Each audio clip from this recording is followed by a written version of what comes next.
Bonjour à tous, bienvenue dans votre journal d'actualité du district de Nyon. Au sommaire de ce 17 janvier, les nouvelles politiques concernant le référendum de Prangin et de Nyon. Deuxième partie d'émission, une page consacrée à la santé, tout d'abord avec le don du sang, mais aussi le programme vaudois de prévention des escarres. Et puis en fin d'émission, tous les bons conseils pour vivre écolo et tendre vers le zéro déchet. Nyon votera le 17 mars prochain sur la hausse d'impôts. Le comité référendaire contre l'augmentation des impôts a réuni les signatures nécessaires pour faire passer l'objet en votation. Mardi matin, en déposant un carton de 3045 paraphes, le comité référendaire opposé à l'augmentation des impositions du taux, à savoir de 61 à 65%, ne cachait pas sa satisfaction. Un sujet signé Florian Cavalieri. Le comité non à la hausse d'impôts à Nyon a remis sa liste de signatures récoltées au greffe ce lundi. Et si peu de monde doutait de la réussite de l'opération, la seule incertitude résidait dans le nombre de paraphes moissonnés par les référendaires. On a déposé à l'instant au greffe 3045 signatures qu'on a récoltées tout au long de cette campagne de récolte. À savoir qu'on attend encore la poste d'aujourd'hui, donc c'est pas impossible que le chiffre de 3100 soit dépassé. Ce qui a vraiment été un vrai plus, c'était la présence de personnes hors parti, qui ont vraiment permis d'apporter une nouvelle dynamique, un nouveau regard sur le débat et qui nous ont également beaucoup aidé dans la récolte de signatures. Des griffes essentiellement obtenues au marché de Noël à Nyon, où les référendaires ont canalisé toutes les rancœurs des citoyens. La première thématique évidemment qui ressort des discussions, c'est les difficultés que rencontre une bonne partie de la population face au coût de la vie, tout simplement, avec peut-être certaines catégories de la population, et je pense en ce moment particulièrement aux retraités, qui paraissent particulièrement touchés par cette problématique. Pour tenter de contrer ce comité, une association composée de socialistes, de verts et d'indépendants avait été montée. Nyon compte. Tout d'abord, une première chose, on a bien entendu les arguments, ou un des arguments du comité référendaire, c'est qu'il souhaite qu'il y ait un débat dans la population et que ce n'est pas parce que l'on a signé le référendum que l'on est forcément opposé à une hausse d'impôts. Mais ce fut difficile dans le froid de décembre d'expliquer en quoi cette hausse de la fiscalité était nécessaire pour la ville. À quoi sert l'impôt et qu'est-ce qui se passe si on ne vote pas cette hausse d'impôt? C'est une longue, c'est des explications qu'il faut donner, c'est des explications rationnelles qu'il faut donner et qui sont moins audibles qu'un simple non et après moi le déluge. Pour y parvenir, Nyon Compte avait envoyé un tout-ménage, mais selon le comité référendaire, ce document a desservi l'association, ce qu'elle réfute évidemment. Le public postage qu'ils ont effectué nous a servi parce que beaucoup de monde est venu nous trouver pour exprimer leur désaccord avec le courrier qu'ils ont reçu de leur part et ils sont venus directement, spontanément signer notre référendum. Nous avons eu des témoignages de personnes qui sont venues vers nous pour nous dire qu'ils avaient lu ce courrier, qu'ils avaient compris pourquoi cette hausse d'impôt était nécessaire. L'acte premier ayant été facilement atteint par le comité référendaire, place à la campagne en vue de la votation. Et tout le monde attend les arguments et les pistes d'économie de la part du comité. Pour les référendaires, la solution pourrait venir des relations d'entre Nyon et le canton. D'une manière générale, je pense qu'on sent qu'il y a aujourd'hui une vraie problématique qu'on doit gérer. Et cette problématique, elle vient aussi par le fait qu'on a besoin de réformer la manière de travailler aujourd'hui, de travailler au niveau de la commune, mais aussi de revoir complètement la manière de travailler avec le canton. L'argumentaire est d'ailleurs en cours d'élaboration, nous promettons du côté du comité. Là, à cette heure, c'est encore précoce, c'est encore trop tôt pour les avancer face à la caméra, mais ça va venir tout prochainement. Le dénouement de cette votation sur cette hausse d'impôt se fera dans les urnes. Ce sera le 17 mars prochain, en même temps que le premier tour de l'élection complémentaire au Conseil d'État vaudois. Le comité référendaire Prangin reste a remis près de 600 signatures ce mercredi au greffe communal.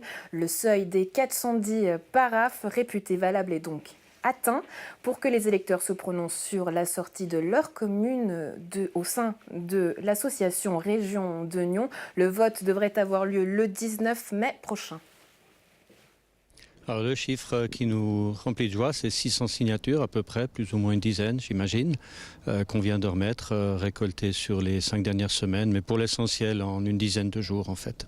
Il vous fallait 410 signatures, on peut dire que vous avez rempli votre mission. Absolument, on n'a jamais douté d'ailleurs du fait ou presque jamais douté du fait qu'on obtiendrait rapidement ces signatures. Le premier jour, on en avait plus de 125 et en allant à la déchetterie et sur la place du village ici le dimanche matin, on a pu rapidement compléter et arriver à ce chiffre de 600. Voilà, la déchetterie, cette nouvelle place du village, qu'est-ce qui se dit à la déchetterie concernant cette sortie de Prangin de Région de Nyon ? Alors personnellement, je n'étais pas à la déchetterie. Moi, j'ai plutôt fait lors du Noël. Ici à Prangin. Et ce qui se disait, c'est « Ah ben, merci d'interroger la population ». Alors là, la date est tombée officiellement. Ce sera le 19 mai que cette votation aura lieu. Il reste 4 mois. Qu'est-ce qui reste à faire encore pendant 4 mois ? Beaucoup de choses. En fait, on n'a pratiquement pas fait grand-chose jusqu'à maintenant. Le gros du travail commence avec l'information, parce que systématiquement, on nous demande qu'est-ce que c'est que la région de Nyon. On nous demande systématiquement, mais pourquoi faudrait en sortir, une fois qu'on a un peu expliqué de quoi il s'agit. Et la région de Nyon, en tant qu'association, en tant qu'association, est quelque chose d'assez simple dans sa définition, à travers ses statuts, mais de relativement complexe ou multiple à travers les activités et les nombreux buts et activités qu'elle a. Oui. Vous êtes 17 membres dans ce comité, issus des 3 partis qui siègent à l'Assemblée pranginoise. Il va falloir quand même expliquer patiemment aux gens, vous dites vous-même, aller contre des contre-vérités, et tout ça évidemment sans l'aide de Région de Nyon. Comment vous allez faire pour justement apporter cette information aux Pranginois et aux Pranginoises ? Alors notre objectif de campagne, c'est d'être le plus informatif possible et de vraiment donner des informations claires, précises à la population, avec des arguments pour et avec nos ressentis et aussi tout ce qu'on sait. Alors ça va passer par des lettres d'information à la population, ça passe par un site internet, les réseaux sociaux. Expliquez-nous un petit peu dans le détail vos canaux de diffusion, vos canaux de communication. Alors premièrement, on a un site, c'est pranginrest.ch. C'est là qu'on va mettre toutes nos informations de la part du comité référendaire. Et puis ensuite, on va aussi essayer de communiquer via Facebook, aussi la page Facebook Pranginrest. Voilà, et puis sinon c'est François qui s'occupe plutôt de la communication, donc je vais lui laisser la parole. Alors justement en matière de communication, il y a un contre-comité qui s'est monté, il s'appelle le comité 62 pour 62% des conseillers communaux qui ont voté pour cette sortie de Région de Nyon. Qu'est-ce que vous aimeriez leur dire en ce début de campagne à ce comité 62 ? Alors, je vous remercie de m'informer, je n'étais pas au courant. C'est intéressant. Ce que j'ai envie de leur dire, en premier lieu, c'est qu'on est prêt à avoir un débat avec eux, évidemment, pour autant que le débat soit plus constructif que ce qu'il a été pendant le conseil communal. C'est quoi la contre-vérité, le débat plus constructif que ce qui a été fait jusqu'à présent? Ça serait quoi l'axe ?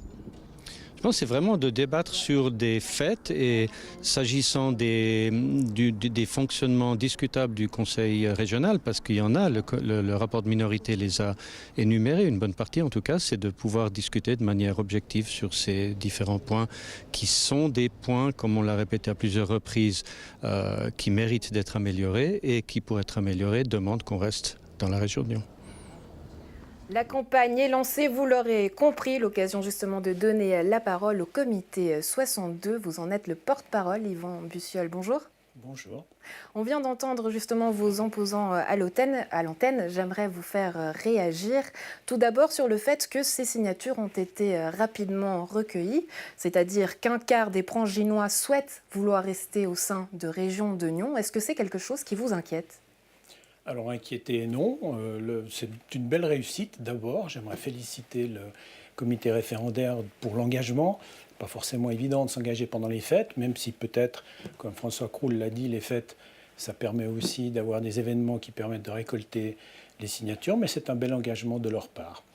Et puis d'un autre côté, en ce qui nous concerne, comme maintenant le référendum a abouti, ça nous donnera une belle occasion d'expliquer à la population le travail que fait le conseil communal, les raisons qui motivent les décisions qu'il prend. Et donc on ira auprès des gens pour faire l'explication.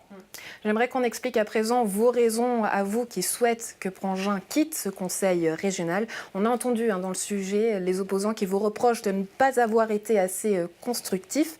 Donc sur les faits, concrètement, qu'est-ce que vous reprochez au conseil régional ? Alors peut-être d'abord sur le fait de ne pas avoir été constructif. On a fait un important travail de commission, je voulais le rappeler, 9 séances, c'est assez rare. Ça représente quelque chose comme plus de 300 heures de travail. La commission a eu accès à toutes les informations. On a pu interviewer le comité de direction de Région Nyon. Et au moment où il fallait prendre la décision de préaviser au Conseil s'il fallait rester ou sortir, la commission s'est divisée. Certains, avec de bons arguments, ont dit qu'il fallait rester, et puis d'autres, avec de bons arguments aussi, ont considéré que les conditions n'étaient pas remplies pour pouvoir continuer et qu'il valait mieux sortir. C'était notre cas. Ces conditions, c'est-à-dire concrètement, qu'est-ce que vous lui reprochez à ce conseil régional ? Alors, en gros, notre rapport le détail prend l'ensemble des éléments dans le détail. Si je devais faire un résumé du rapport, qui est à la fois un peu technique, et puis sur les raisons essentielles, on peut dire essentiellement 3 choses.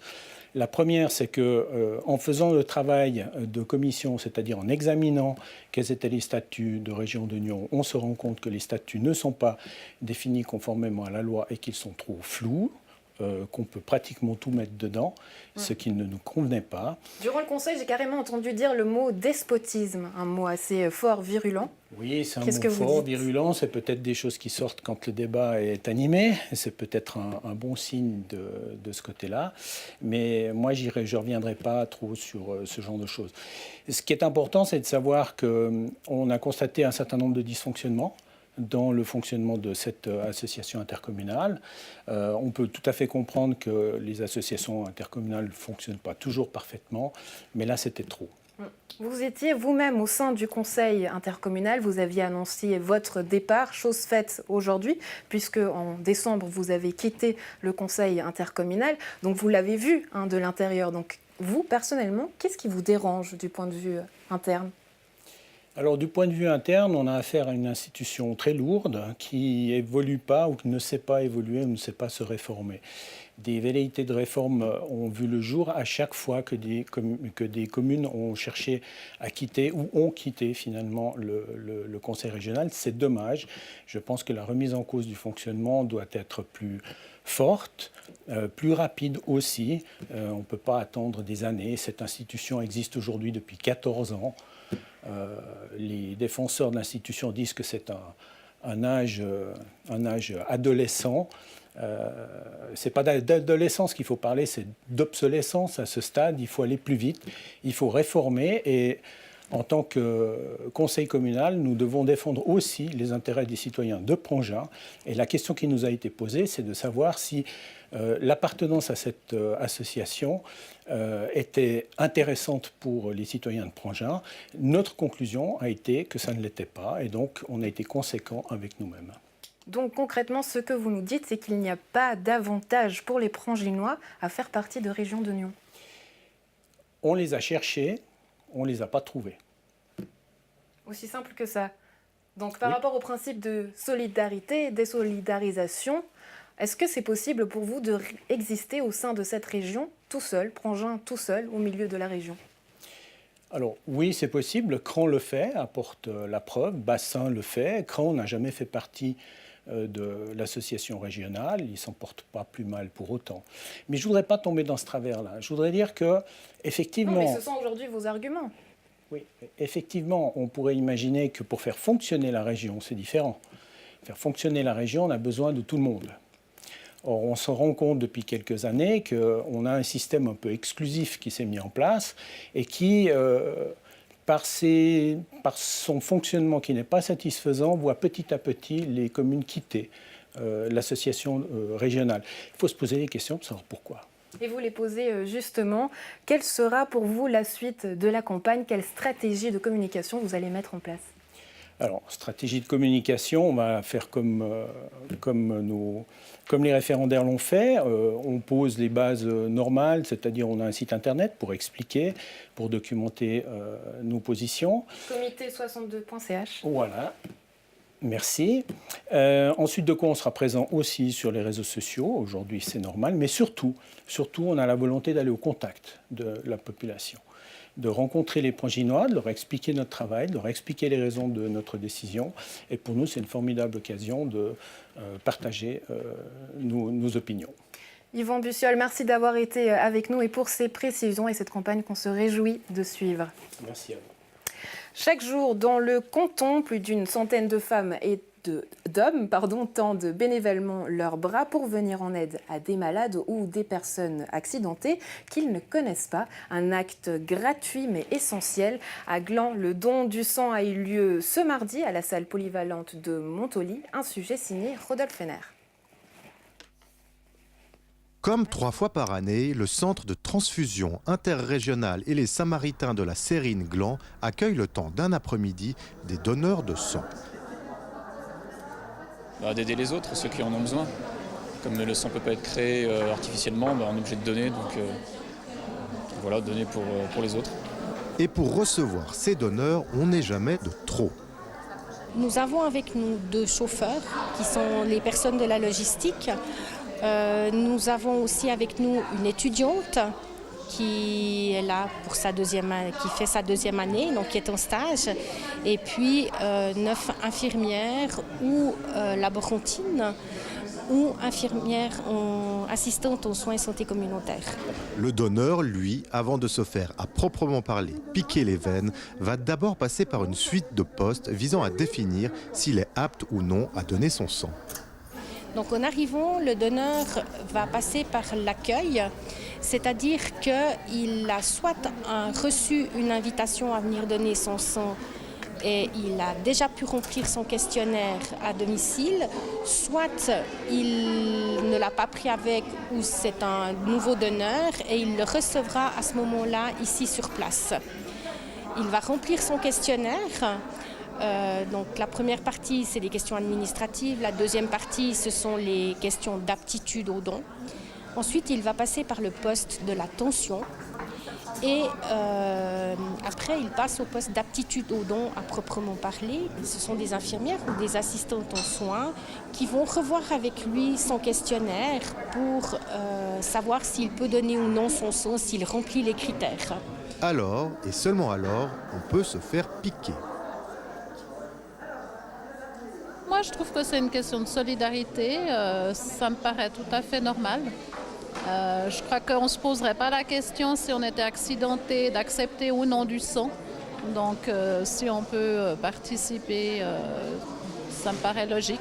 Dans un sens comme dans l'autre. Je pense que tout le monde devrait avoir cet esprit de solidarité. Récolter le sang ne pourrait se faire sans des bénévoles dévoués et fidèles.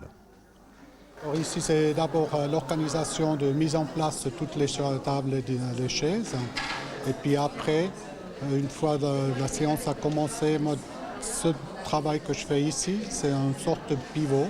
J'accueille les gens qui ont déjà passé à l'accueil et puis à la prise de tension. Je les dirige vers des infirmières qui vont encore faire des tests complémentaires. Je suis samaritaine, j'étais samaritaine active pendant plus de 25 ans. Je suis même une médaillée d'Henri Dunant. Donc, comme maintenant, vu mon âge, je ne fais plus que bénévole. Donc, toujours les dons du sang.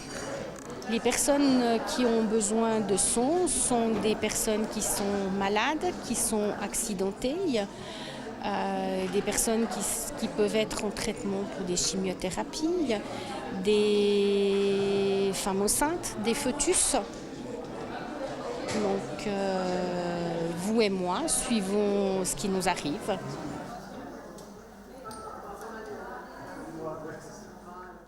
Le programme vaudois de prévention des escarres est un succès. La Fédération des hôpitaux vaudois tire un bilan très positif de son programme. Après 18 mois d'action menée dans 54 unités de soins, le nombre d'escarres est réduit de 50% dans les établissements participants. On en parle avec la secrétaire générale de la Fédération des hôpitaux vaudois, Patricia Albisetti. Bonjour. Bonjour madame. Alors expliquez-nous tout d'abord, tout simplement, une escarre, qu'est-ce que c'est ? Une escarre, c'est une lésion de la peau. C'est une plaie qui apparaît lorsque la peau subit quelques pressions ou contact avec une surface. On a cette idée, inconsciemment ou consciemment peut-être, je ne sais pas parce que je ne l'ai pas vécu, mais qu'une escarre intervient généralement après de longues heures, or que ce n'est pas le cas, elle peut survenir très rapidement. Absolument, une escarre peut survenir déjà après 3 heures, 4 heures d'immobilisation sur une surface. Donc aujourd'hui, quel était justement le point départ de ce programme et quelle était justement cette prise de conscience nécessaire ? Alors la prise de conscience, elle est due au fait que un patient qui arrive à l'hôpital, il requiert des soins. On n'aimerait pas qu'au sortir de son séjour hospitalier, il contracte une escarre qui peut être une affection assez invalidante et puis qui peut avoir quand même un effet important sur la qualité de vie des patients.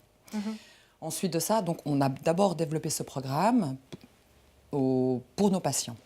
Ensuite, on sait qu'il y a une agence nationale de la qualité qui effectue des sondages annuels dans tous les établissements de Suisse.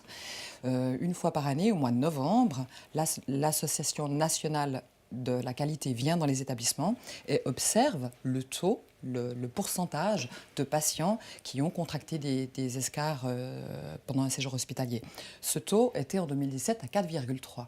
C'était une exigence qui n'était pas exigée finalement, quelque chose qui n'était pas exigé de prendre soin de ces escarres. Non, c'est vrai que c'est des mesures que spontanément les soignants savent que les escarres peuvent survenir. Les soignants sont attentifs, mais vu les charges de travail qui sont des fois données aux soignants, on oublie peut-être certains gestes, notamment la systématique de développer ces mesures de prévention qui parviennent de prévenir l'apparition des lésions. Vous avez donc dû mettre sur pied un long travail de sensibilisation. Oui. Je crois pour éviter les escarres, 3 mesures ont été mises en place. Lesquelles ? En fait, il y a 5 mesures. Il y a 5 mesures. On parle d'un bundle. Ce sont des mesures, plusieurs mesures que l'on doit systématiquement développer chaque fois qu'il y a un patient qui est hospitalisé. D'abord, à l'admission, on évalue systématiquement le risque. On utilise une échelle qui s'appelle l'échelle de Braden, une échelle reconnue internationalement. Cette échelle nous permet d'évaluer les patients et le risque que peut présenter ce patient pour développer ou non une escarre. Ça veut dire qu'on surveille les facultés sensorielles du patient. Est-ce qu'il est en mesure de ressentir une douleur s'il reste longtemps immobilisé ou pas ? Est-ce qu'il est en mesure de communiquer sa douleur ? On surveille également l'humidité, la gestion de l'humidité, s'il y a de la transpiration, enfin des problèmes de ce type-là qui peuvent altérer assez facilement la peau. Est-ce que le patient est mobilisé, ou est-ce qu'il doit avoir une longue période d'alitement ? Enfin, toutes ces mesures permettent d'établir une échelle et fonction du score qui sera obtenu par chaque patient, il y a plus ou moins un risque de développer l'escarre. Ça, c'est à chaque admission. Ouais. Un bien-être tout d'abord pour le patient, vous l'avez dit, mais aussi un deuxième objectif, c'est améliorer le quotidien du milieu médical. Là, concrètement, comment est-ce que ça va changer ce quotidien des professionnels ? Parce que le personnel, dès lors qu'il y a un patient qui développe une escarre, ça demande des soins importants parfois. Et puis, éviter la survenance de ces escarres permet au personnel soignant de se concentrer sur les pathologies qui ont amené le patient à l'hôpital. C'est vrai que ce sont des désagréments importants quand même, ces plaies, qui nécessitent du temps, qui parfois provoquent des prolongations de séjour hospitalier, ce qui n'est pas souhaitable. Donc, mieux vaut investir au départ, à l'admission du patient, déployer toutes les actions de prévention mises en place, les 5 mesures de prévention, qui permet de contracter ces plaies. Mieux vaut prévenir que guérir, je crois que c'est le cas de le dire. Le challenge maintenant, ce sera de maintenir ces résultats. Donc comment est-ce que vous allez faire concrètement ? Alors, pendant les 18 mois du programme que l'on a développé à la Fédération, les 6 établissements ont pris certaines habitudes, une systématisation des actions à accomplir auprès de chaque patient. Et on mesure, avec des indicateurs, le nombre, si vous voulez, de mesures préventives qui sont effectuées à chaque admission. Tous les 3 mois, on va mesurer maintenant, pour les patients entrés, est-ce que oui ou non le patient a bénéficié des 5 mesures de prévention. Il s'agira aussi de communiquer au personnel soignant les résultats, le pourcentage. Pour ce patient, oui, il y a eu les mesures. Pour ce patient, non, il n'y a eu que 4 mesures au lieu de 5. Et là, évidemment, il s'agira de continuer à faire ce travail pour que Absolument. tout roule au mieux, comme c'est le cas jusqu'à maintenant. Ça. Merci à vous, Patricia Albisetti. Mais je vous en prie. Le zéro déchet, l'essayer, c'est l'adopter. En effet, la méthode promet des économies pour la planète, pour la santé et pour le porte-monnaie. Mais alors, comment s'y prendre? Marie-Claude Guignac vous donne tous les bons conseils. 3 cuillères à soupe de bicarbonate de soude. Et voilà, tu continues de fouetter et une cuillerée. Aujourd'hui, c'est cours de poutine chez Mireille. Enfant, plus ou moins. Marie-Claude, sa copine, est adepte du zéro déchet. Elle est venue expliquer comment fabriquer du produit de lessive à la maison et sans faire de déchets. Alors, tu verses tout ça, tu prends ton fouet et tu fouettes, tu brasses tout ça jusqu'à temps que les copeaux se soient dissous dans l'eau. Pour Marie-Claude, le zéro déchet, c'est une manière de vivre qu'elle adopte il y a 2 ans après avoir suivi une conférence de Bea Johnson, la grande papesse du zéro déchet. Ça a été le déclic pour moi, je me suis procuré son bouquin aussi. C'est vraiment les bonnes bases pour commencer, vraiment d'épurer son environnement, de prendre conscience de tout le plastique jetable qui nous entoure. Et là, moi, je suis partie un petit peu trop vite. Je suis quelqu'un d'assez intense. Alors, j'ai voulu tout changer. Je ne le conseille pas parce que pour la famille, l'entourage, c'est très déséquilibrant. Une stabilité aujourd'hui retrouvée grâce à de l'organisation et du bon sens. Oui, je passe beaucoup de temps dans ma cuisine. Pour les courses, oui, au lieu de faire qu'un seul arrêt dans une grande surface, je vais aller voir plusieurs petits commerçants. Mais pour moi, c'est pas un temps qui est perdu. J'en profite pour que ce soit un temps à moi, de mettre de la musique que j'aime, de regarder des émissions sur YouTube, des émissions québécoises, parce que je veux surtout pas perdre l'accent. Alors voilà, c'est de transformer ces moments-là qui peuvent paraître, je dois fournir des efforts, et on les transforme en quelque chose de bénéfique pour soi. Après 10 minutes de préparation et un bon moment de rigolade, Mireille est toute tigidou. Expression québécoise, vous l'aurez compris. J'ai beaucoup apprécié.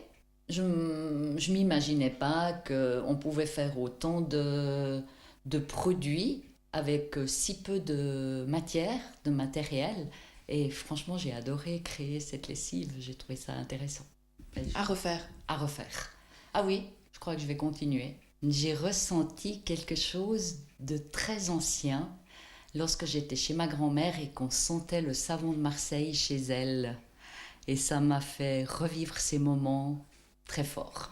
On a souvent attendu après les institutions, les politiques, les grandes industries, c'est eux qui doivent faire changer les choses. Ben, je pense que non. Je pense que chaque citoyen, des fois, c'est un petit pas, c'est un petit quelque chose. Mais une personne, ça devient l'immeuble, ça devient le quartier, ça devient le canton, ça devient un pays. Si tout le monde s'y met, ça va peut-être prendre un peu plus de temps, mais à long terme, ça va être plus bénéfique. Ça mousse, hein? Ça mousse. Ah bon, hein? Alors, super. Est-ce que c'est possible aujourd'hui de vivre sans plastique? Sans plastique, je pense que oui. Sans déchets, non. On peut pas... en Suisse, en tout cas, il n'y a pas encore tout ce qui est installé pour vivre vraiment zéro déchet. C'est une frustration pour vous, du coup? Non. Non, justement. Faut pas que ça le devienne. Puis il faut pas être frustré non plus de voir que les autres n'ont pas comme nous. Faut être bienveillant et indulgent. Chacun son rythme pour changer les choses. Puis moi, je me sens pas militante non plus. Je fais partie d'aucune association zéro déchet. Je suis Madame Tout-le-Monde qui a décidé de changer les choses pour moi, pour me faire plaisir, pour améliorer, faire ma petite part pour la planète. Puis je me rends compte que c'est contagieux, en fait. Un plaisir que Marie-Claude souhaite partager aux Nyonnais. Rendez-vous le lundi 21 janvier à 19h30 à la salle 3 de la paroisse de Nyon. Faire le ménage, c'est quand même quelque chose que les femmes n'aiment pas vraiment. Mais tout à coup, ça peut devenir quelque chose de passionnant. Tu sais qu'il y a aussi des hommes qui font le ménage. Oui, maintenant, oui. Tu vois, tout change. Tout change. La municipalité a mis à l'enquête publique la création d'un bassin naturel de rétention des eaux sur le secteur du bois de la Biguère. Un projet communal validé en 2002 est chargé d'éviter les inondations qui frappent la ville lors de très gros orages. Un sujet signé Florian Cavalieri. La municipalité reloise a mis à l'enquête publique le projet de bassin de rétention du Famelan. Prévu pour stocker jusqu'à 24 000 m3 d'eau, ce bassin doit pouvoir se remplir et se vider en 2 heures lors de violents orages et éviter ainsi que des quartiers entiers de la ville soient inondés. C'est une construction qui permettra d'aménager et de protéger les crues de la ville de Rolle, du flanc tartonien et puis du Famelan. D'aussi loin que remonte la mémoire rolloise, la ville a toujours dû faire face à des inondations spectaculaires. Mais la goutte d'eau qui a fait déborder le vase, c'est la crue de 1996 et ces violentes inondations qui a forcé les autorités à réagir. Le Conseil d'État crée alors une ECF, structure qui permet au canton d'être le maître d'œuvre de ces mesures. L'ECF, c'est-à-dire c'est une entreprise de correction fluviale, c'est une structure juridique qui est définie par la loi. Elle est donc constituée par le Conseil d'État et à l'intérieur de cette TCF, il y a tous les principaux acteurs qui sont dedans, donc notamment pour le projet en question, c'est l'État de Vaud et la commune. 2 mesures ont déjà été réalisées en 2005 et 2007. La 3e consiste donc en la construction de ce fameux bassin de rétention. Lors d'une très grande crue, donc une crue appelée tricentenale, le débit peut être plus de 30 m3 seconde. Et le but du bassin de rétention, c'est de retenir pour laisser passer que 18 m3 seconde. Ces 18 m3 secondes sont la capacité du ruisseau du Famelan qui s'écoule sur le lac Léman, depuis le parc de la Biguère, direction le lac. Dans cet espace, la rivière sera renaturée, fini la gangue de béton qui enserre le cours d'eau. Et si 30 arbres doivent être abattus, une quarantaine seront replantés, dont des arbres fruitiers. Salamandres et autres lucanes cervelants y trouveront aussi un havre de paix. Le projet a été aussi fait en accord et avec une présentation à ProNatura l'été dernier pour leur montrer ce qu'on allait faire. Parce que c'est clair, on abat une trentaine d'arbres, mais on va en replanter bien plus que 30.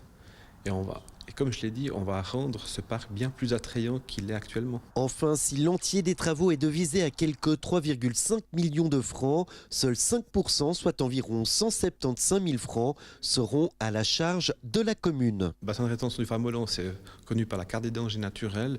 La Confédération, elle participe à hauteur de 35% et l'État de Vaud à hauteur de 60%. Ce qui nous fait qu'on aura un montant pour la ville de Rolle qui sera inférieur à 200 000 francs d'investissement. Et le Conseil communal a validé en 2002 l'enveloppe budgétaire qui était de 955 000 francs au total. Donc les coûts déjà dépensés par les mesures faites en 2005-2007, plus le bassin de rétention du Famelan, on sera largement en dessous du crédit voté en 2002 par le Conseil communal. De quoi peut-être convaincre les opposants à la construction de ce bassin qui remettent en cause son utilité même. Si ce projet passe la rampe de l'enquête publique, après 6 à 8 mois de travaux, il pourrait être opérationnel dès 2020. Ancienne sportive d'élite et active pendant plus de 30 ans dans le domaine de la gymnastique, Odile Rochat, 55 ans, sera dès le 1er février la nouvelle chef du service des sports de la ville de Nyon. Elle est justement avec nous. Odile Rochat, bonjour et bienvenue. Bonjour. Alors le sport, une passion chez vous, on l'aura compris. Comment est-ce qu'elle est née? Elle est née parce que j'aimais le mouvement. Et effectivement, j'ai eu la chance, grâce à mes sœurs, de faire de la gymnastique. Et vraiment passionnée par la gymnastique et ce dépassement de soi et aussi tout l'environnement sportif avec les copines, avec les entraîneurs, etc. Vraiment, déjà, très tôt, j'ai eu envie de donner la possibilité à de jeunes filles de faire de la gymnastique et de donner finalement ce que moi, j'avais pu vivre en tant qu'enfant. J'imagine qu'en tant que bonne sportive, vous vous êtes fixé des objectifs. Lesquels ? Alors, les objectifs par rapport à la ville de Nyon. C'est ça, voilà. futur poste. Voilà. Alors, déjà vraiment de travailler avec les collaborateurs. C'est vrai que la ville de Nyon a vraiment déjà développé le sport de manière très, très intéressante, notamment pour les clubs sportifs, mais aussi pour le sport libre. Et j'ai été... je dirais vraiment étonnée et même subjuguée par tout ce qui avait été mis ces 10 dernières années dans le cadre de la ville de Nyon. Et là déjà, quand je me suis intéressée au poste, je me suis dit vraiment, c'est incroyable. Et pour moi, pour avoir tout ça aujourd'hui en ville de Nyon, c'est grâce à l'équipe du service des sports, manifestations et maintenance qu'il est possible d'avoir aujourd'hui ces activités au sein de la commune de Nyon. Donc, ce sera vraiment dans un premier temps d'accompagner les collaborateurs, de continuer le travail déjà fait et puis de développer, mais vraiment ensemble, le sport futur avec une vision aussi d'avenir et les nouvelles disciplines. Est-ce que justement, dans cette vision d'avenir, vous avez la volonté de mettre en avant certains sports ? Je pense notamment à la gymnastique, puisque vous en avez eu fait. Est-ce qu'il y a une volonté justement de mettre en avant certains sports qui sont moins mis en lumière parfois ? Alors, je dirais pas. Parce que finalement, ce qui est intéressant, c'est de voir quelles sont les attentes. Évidemment, mettre en avant les clubs qui sont déjà très investis ou peut-être mettre en avant le sport pour tous ou le sport santé. Là, notamment, la ville de Nyon a déjà développé un certain nombre de choses, notamment avec le projet de la Grande Jetée et autres. Mais disons que pour moi, il est essentiel de regarder finalement les besoins de la ville et soutenir le développement. Et d'accompagner. Et puis un gros projet qui arrivera tout prochainement, c'est notamment la future halle multisport de Colovray. Vous devrez déjà vous en réjouir. Qu'est-ce que vous imaginez justement pour cette halle multisport ? Alors effectivement, je me suis un petit peu plongée dans le projet actuel. C'est vrai que déjà là, c'est très bien pensé. Le fait de réunir un certain nombre de sports à Colovray et de développer ce centre sportif qui est déjà dynamique va permettre aussi que certains sportifs se rencontrent et de mélanger les disciplines. Pour l'avoir vécu notamment au Centre mondial du cyclisme, puisque j'ai travaillé pendant 8 ans à la salle de gymnastique du Centre mondial du cyclisme, je trouve qu'il est vraiment enrichissant finalement que différentes disciplines se retrouvent sur un même endroit. Et là, ce sera vraiment tout le challenge de construire justement une halle qui réponde aux besoins de la population, notamment pour les sports libres, mais aussi de nos sociétés locales qui sont super dynamiques.